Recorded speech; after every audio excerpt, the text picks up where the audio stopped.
आप यहाँ पर खुद देख सकते हैं कि ये रावण की ही प्रतिमा है, जिन्होंने इसी शिवलिंग पे, जो हम अंदर अपने दर्शन करने वाले हैं, इसी शिवलिंग पे लगभग 10 बार उन्होंने अपने शीश का दान किया था। मैं ये जानना चाहता हूँ कि आप यहाँ सेवा करने आते हैं? हाँ। और रहने वाले कहाँ के हो? और आने वाला दूर जहाँ आप बैठे हुए हैं ना, ये रावण की जन्मभूमि है। रावण का जन्म इसी जगह हुआ।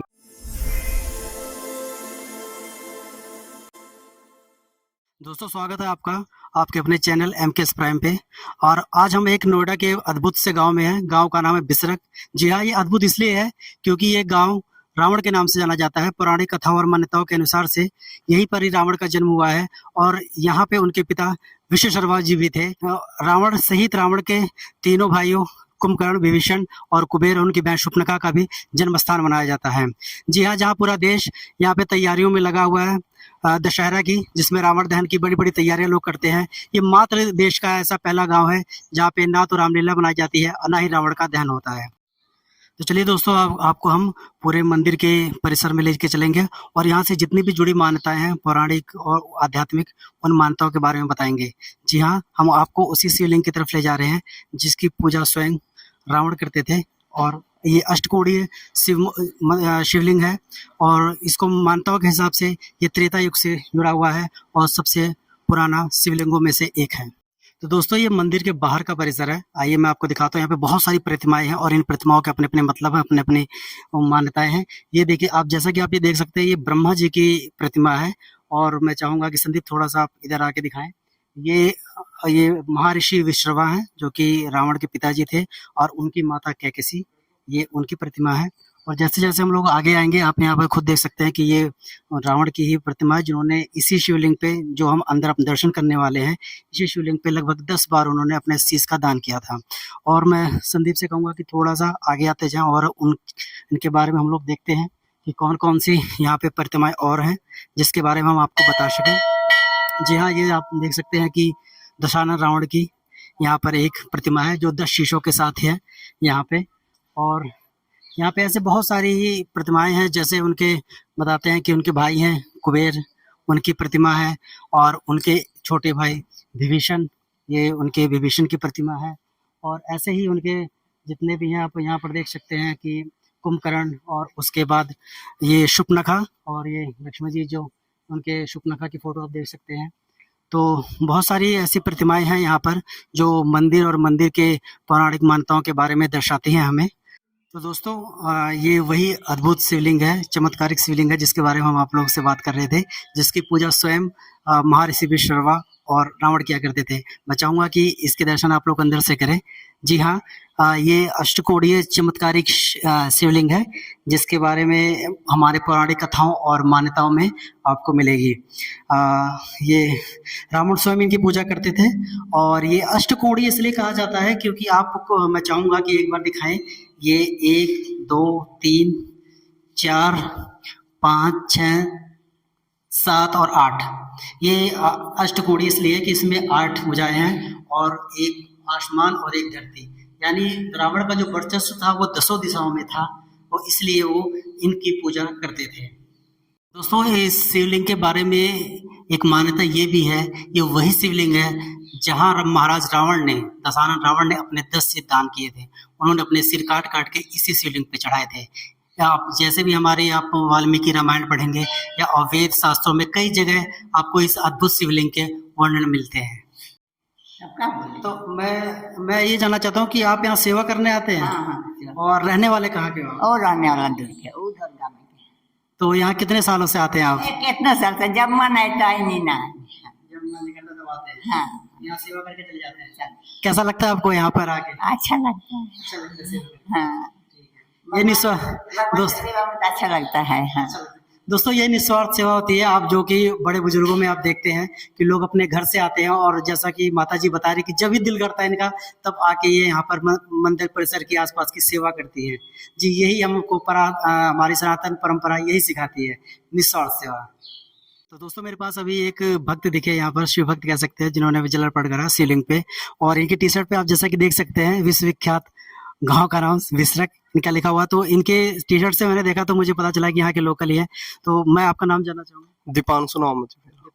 दीपांशु, आप यहीं के रहने वाले हैं? हाँ जी, यहीं के रहने वाले हैं। तो जैसा कि मैंने यहाँ के बारे में सुना है कि ये गांव जो है वो रावण के नाम से जाना जाता है और दशानन का जन्म हुआ है। तो आप लोग रावण को कैसे देखते हैं अपने नजरिए से?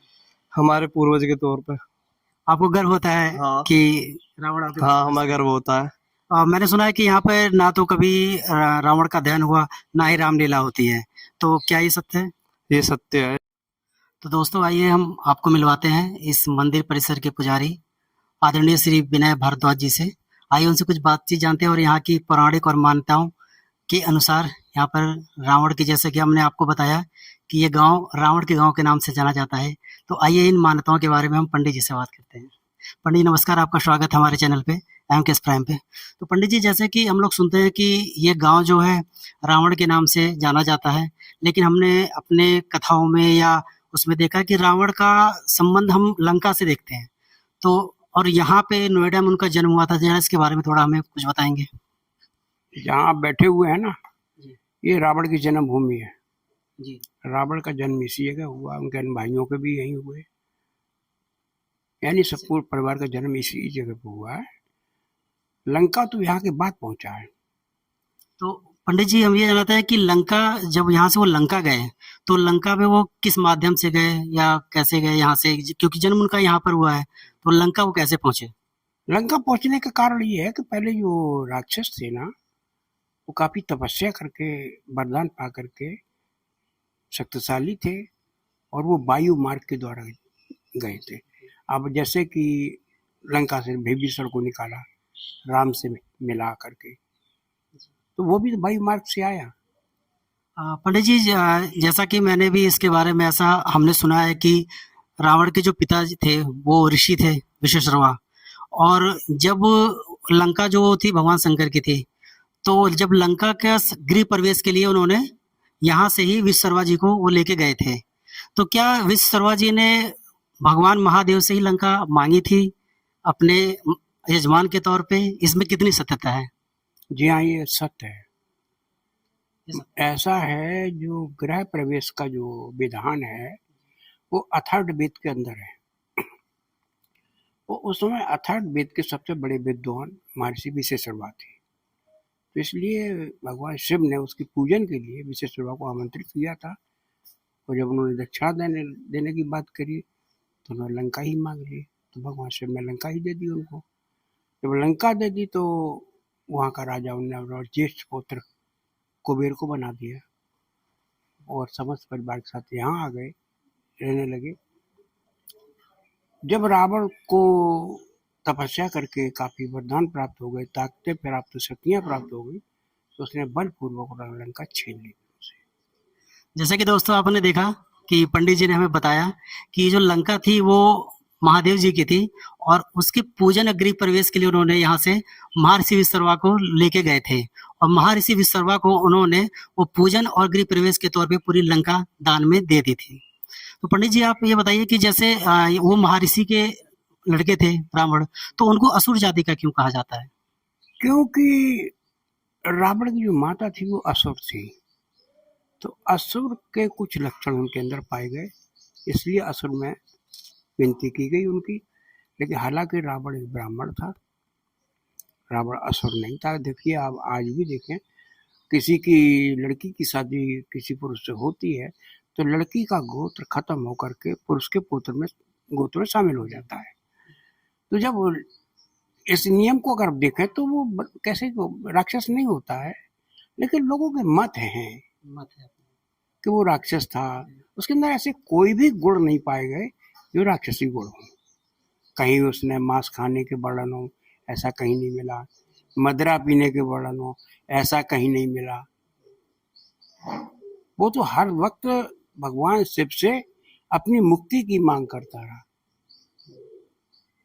उसने जो भी किया अपनी मुक्ति के लिए किया।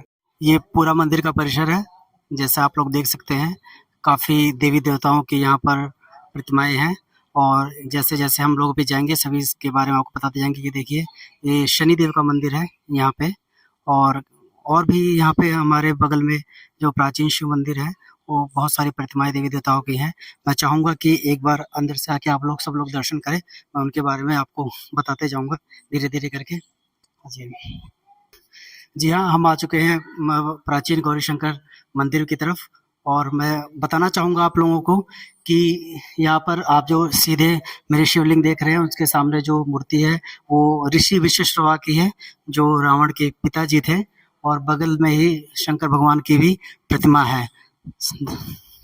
और यहाँ पर जैसे जैसे हम लोग आगे बढ़ेंगे, मैं आपको दिखाना चाहता हूँ कि एक यहाँ पर श्री गौरी शंकर का भी यहाँ पे प्रतिमा रखी है। ऐसा मानते हैं कि पूरे भारत में इस प्रकार की 2 ही मूर्तियाँ हैं, जिसमें से एक नोएडा के इस मंदिर में स्थित है। प्राचीन गौरी, शिव शंकर गौरी, इस तरीके की प्रतिमा पूरे भारत में 2 ही जगह पाई जाती है, जिसमें से एक नोएडा के इस मंदिर में स्थित है।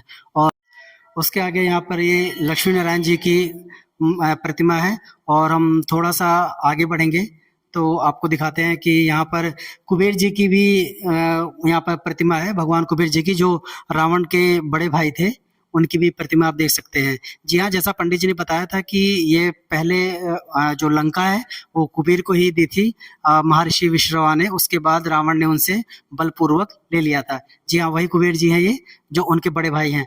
थोड़ा सा हम और आगे बढ़ेंगे तो यहाँ पर देखेंगे कि श्री राधा कृष्ण जी की भी यहाँ पर प्रतिमा है, आप देख सकते हैं। काफी प्यारा, काफी सुंदर परिसर है मंदिर का। और इस मंदिर के बारे में मैंने एक चीज और पंडित जी से पूछी, पंडित जी ने बताया कि ये मंदिर 24x7, आप कह सकते हैं कि 24 घंटे खुला रहता है, ना तो इसमें ताला लगता है, ना ये कभी बंद होता है। आप कभी भी आके यहाँ दर्शन कर सकते हैं, बहुत प्यारा मंदिर है।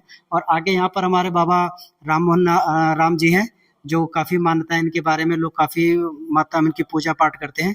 बाबा राम जी हैं। और यहाँ पे हमारे सबके आपके सबके श्रद्धेय श्री राम भगवान है, लक्ष्मण भैया और माता सीता के साथ। और हनुमान जी की प्यारी सी एक छोटी सी मूर्ति है। थोड़ा सा हम और आगे बढ़ेंगे तो यहाँ देखेंगे कि बजरंगबली की भी एक प्रतिमा है, जो कि बहुत प्यारी है, आप लोग देख सकते हैं। तो दोस्तों, आप जैसे ही मंदिर के लेफ्ट में बगल में बिल्कुल सटे हुए देखेंगे, एक यहाँ पे गर्भगृह या गुफा कह सकते हैं, उस टाइप का है। और अभी ये बंद है, लेकिन यहाँ पे मान्यताओं की और यहाँ के लोगों की माने तो इसकी अलग अलग मत है। कुछ लोगों से मैंने पूछा तो वो मुझे बताने लगे कि ये गुफा पहले पुराने समय में कभी यहाँ पर दुधेश्वर नाथ मंदिर है गाजियाबाद में, ये वहाँ तक जाती थी और इसी रास्ते से रावण जाके वहाँ पूजा किया करते थे। कुछ लोग कहते हैं कि यहाँ पे जो रावण की ससुराल थी वो मेरठ में थी, ये गुफा वहाँ तक जाती है। जैसे जैसे समय बदला, ये गुफा धीरे धीरे पहले गांव तक फैली थी, अब धीरे धीरे बंद हुई। अब इस समय को देखते हुए, क्योंकि यहाँ पे बरसात में देखिए पानी भर जाता है और किसी को चोट ना पहुंचे या किसी उसकी वजह से अब ये पूरी तरीके से लॉक कर दिया गया है। बाकी अगर हमें कुछ इसके बारे में मिलेगा तो हम पंडित जी से जरूर पूछ के आपको बताएंगे। आपको हम एक बार नज़दीक से दिखा देते हैं कि ये अभी यहाँ पे जैसे कि आप देखेंगे कि पूरा यहाँ पे लॉक्ड है और अंदर की तरफ एक रास्ता गया हुआ है, हम अंदर नहीं जा सकते क्योंकि यहाँ पर बंद है। और यहाँ पे मंदिर परिसर ने ये देखते हुए सेफ्टी को कि अंदर किसी के जाने से क्षति ना पहुंचे, इसलिए इसको पूरी तरीके से अभी बंद कर रखा है।